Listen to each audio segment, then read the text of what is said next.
में अगर कोई रबर बैंड होगा तो उसको पहले खींचो। मेरे अंदर मस्ती नहीं सर, मैं नहीं रुकने वाला हूँ। भी स्ट्रेच ज्यादा होता है ऐसे। सो भाई हम स्टार्ट करने वाले स्ट्रेच स्ट्रेंथ का। इसके बारे में बहुत ज्यादा हाई फैला के रखा है, बहुत हार्ड टॉपिक है, ऐसा वैसा। भाई कुछ भी नहीं है, लप्पू सा टॉपिक है, फटाक से खत्म हो जाएगा। आप सोचोगे भी नहीं कि इतने जल्दी कैसे खत्म हो गया। बहुत सिंपल है। देखो इसमें है क्या, इसके अंदर क्या है, इसके अंदर है क्या, तो मैं आपको बताऊंगा। बहुत सिंपल है गाइस। कैसे, अगर आपने टॉपिक को चीजें बहुत अच्छे समझ लिया तो भाई अपने ओवन पॉइंट्स में खुद भी लिख सकते हैं, खुद से बना के। आप 11th स्टैंडर्ड में हो, समझ में आ रहा है, कोई फर्स्ट सेकंड स्टैंडर्ड में नहीं हो। और गाइस दूसरी बात, अपना पूरा फिजिक्स केमिस्ट्री 2, पूरा फिजिक्स नहीं, एक फिजिक्स इस पे आ रहा है, फिजिक्स 2 पूरा का पूरा, केमिस्ट्री 2, मैथ 2 ये हमारे दूसरे चैनल पे आ रहा है, जो राहुल सर का मैथ 2 है, वो प्रदीप 11th 12th अकेडमी। तो फटाफट जाके उसको भी सब्सक्राइब कर लो। तो चलो बात करते हैं इसके अंदर है क्या। इसके अंदर क्या है कि मैंने एक वायर लिया हुआ है। इस वायर को मैंने क्या किया, मैंने ऊपर कहीं बांध के रखा हुआ है। अब मैं क्या कर रहा हूं, इस वायर के अंदर मेरे अंदर मस्ती वेट अटैच कर रहा हूं। जैसे ही मैंने वेट अटैच किया, वेट अटैच करते जा रहा हूं, तो इस वायर में मुझे कुछ चेंजेस दिखाई देगा।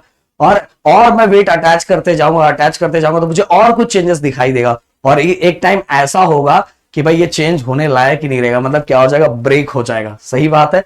जैसे गाइस अगर आपको घर में ही समझना है तो आपके घर में अगर कोई रबर बैंड होगा तो उसको पहले खींचो, थोड़ा सा खींचो, खींचने के बाद छोड़ो, देखो फिर से वो अपने ओरिजिनल पोजीशन में आ जाएगा। क्यों ओरिजिनल पोजीशन में आ रहा है, क्योंकि गाइस उसके अंदर इलास्टिक प्रॉपर्टी है। अभी भी उसके अंदर कौन सी प्रॉपर्टी, इलास्टिक प्रॉपर्टी।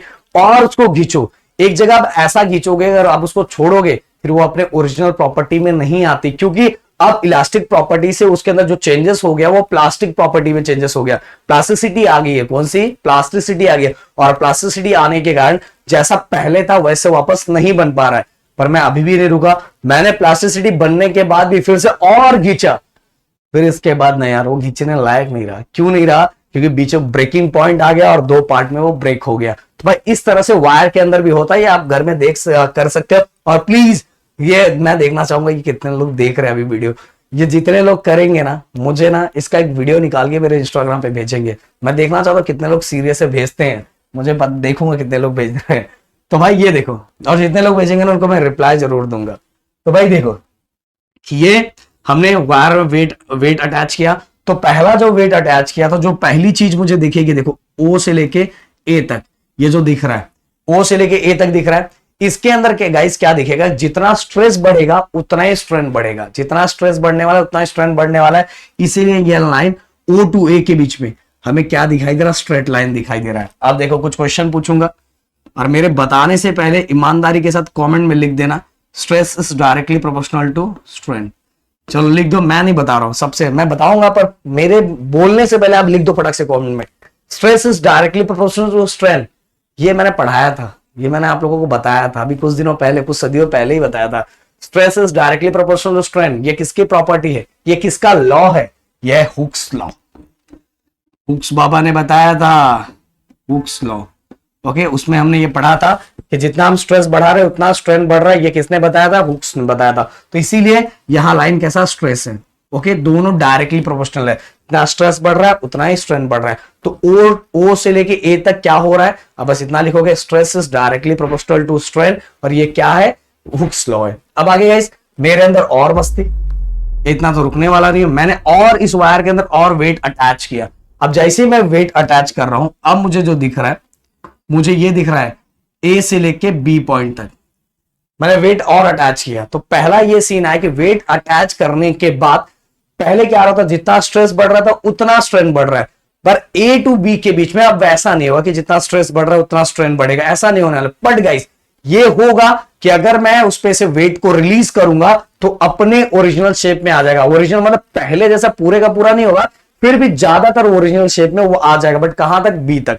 अगर बी तक भी हम रुक जाते हैं, भाई मत ज्यादा वेट अटैच मत कर भाई, तो भाई अगर एक्स्ट्रा भाई मान के एक्स्ट्रा वेट हटा देता है तो अपने ओरिजिनल शेप में आ जाएगा। बट पूरी तरह से नहीं, फिर भी 99, 95 टू बोल सकते 95 टू 97% अपने ओरिजिनल शेप में वो आ जाता है, अप टू बी पॉइंट तक। क्योंकि अभी भी उसके अंदर इलास्टिक प्रॉपर्टी होती है। कहां से, ए टू बी तक। ए टू बी भी अपने ओरिजिनल शेप में आ जाता है। बट गाइस बस एक चीज याद रखना, जितना स्ट्रेस बढ़ रहा है उतना स्ट्रेंथ यहां नहीं होता।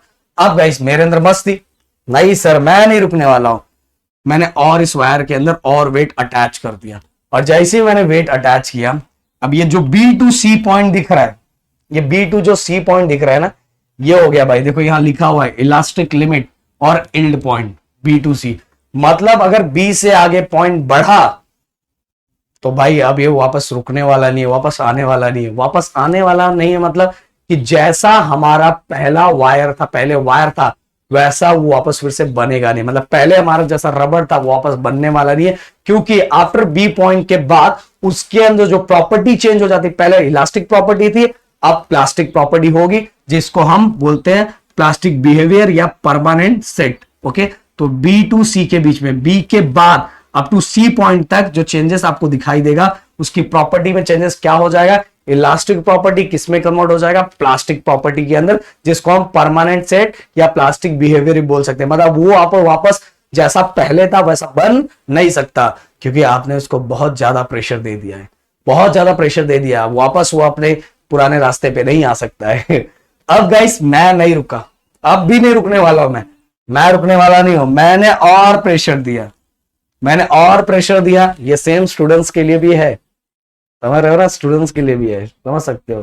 तो और मैंने प्रेशर दिया, जैसे मैंने और प्रेशर दिया, अब मुझे क्या दिखाई देगा, आपके बुक में इतना ही दिया हुआ है तो मैं इसी बात करूंगा, up to C to D तक मैं प्रेशर देते जा रहा हूं, प्रेशर देते जा रहा हूं। भाई एक टाइम ऐसा आएगा जिसको हम बोलते हैं फ्रैक्चर पॉइंट, और फ्रैक्चर पॉइंट पे क्या होगा, वायर दो पॉइंट में ब्रेक होके दो पार्ट में डिवाइड हो जाएगा। क्योंकि देखोगे गाइस, एक सीन ऐसा हो जाएगा ना, एक टाइम ऐसा हो जाएगा कि अगर मैं स्ट्रेस कम दे रहा हूं तो भी स्ट्रेन ज्यादा हो रहा है, मतलब ज्यादा लंबा हो रहा है, ज्यादा बढ़ रहा है, पहले और बढ़ता जा रहा है, और एक टाइम ऐसा आएगा कि वो जल्दी क्या हो जाएगा, ब्रेक हो जाएगा, जिस पॉइंट को हम बोलेंगे फ्रैक्चर पॉइंट। तो गाइस यहां दिखाई दिया O2A में हमें क्या दिखाई दिया, इलास्टिक बिहेवियर दिखाई दिया, वो तो हमने पहले ही देख लिया, stress is directly proportional strain. Then A to B में हमने देखा कि स्ट्रेस जितना होगा उतना स्ट्रेन नहीं होने वाला, पर वहां से वो अपने ओरिजिनल शेप में आ सकता है, क्योंकि उसके अंदर अभी भी plastic property, elastic property, okay, elastic property जब होगा तो ओरिजिनल शेप में आ सकता है।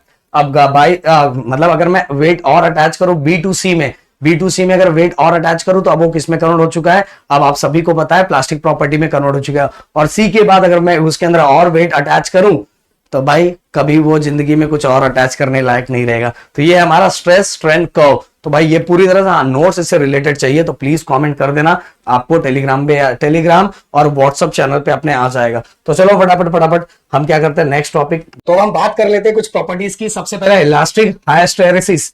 इलास्टिक हाइस्टेरेसिस होता क्या है गाइस, सिंपल सी बात है, आप सभी को पता है कि जो स्ट्रेस होता है वो सबसे पहले होता है, और स्ट्रेस के बाद देन उसके अंदर चेंजेस आता है, उसके डायमेंशन में चेंजेस आता है।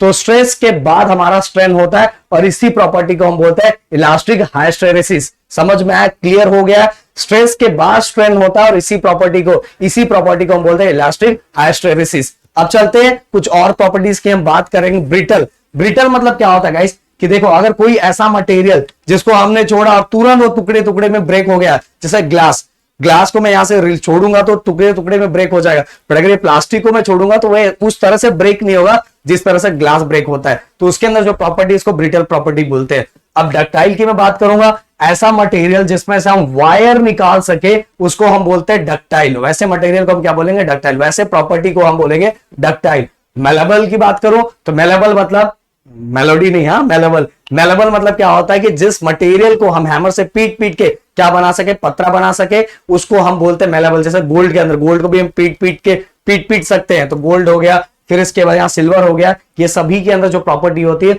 वो मेलेबल प्रॉपर्टी होती है। अब इलास्टोमर मतलब गाइस, कहने का मतलब क्या है कि ऐसा मटेरियल जिसके ऊपर हम कम स्ट्रेस देके भी स्ट्रेन ज्यादा क्रिएट कर सकते हैं, मतलब कम स्ट्रेस देके भी ज्यादा हम उसको चेंज कर सकते हैं, ऐसी प्रॉपर्टी को हम इलास्टोमर बोलते हैं।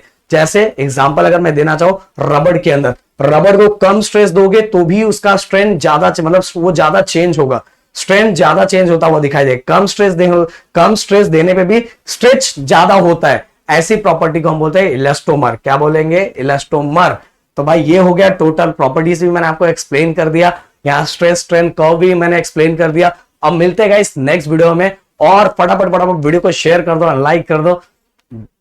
जय हिंद दोस्तों।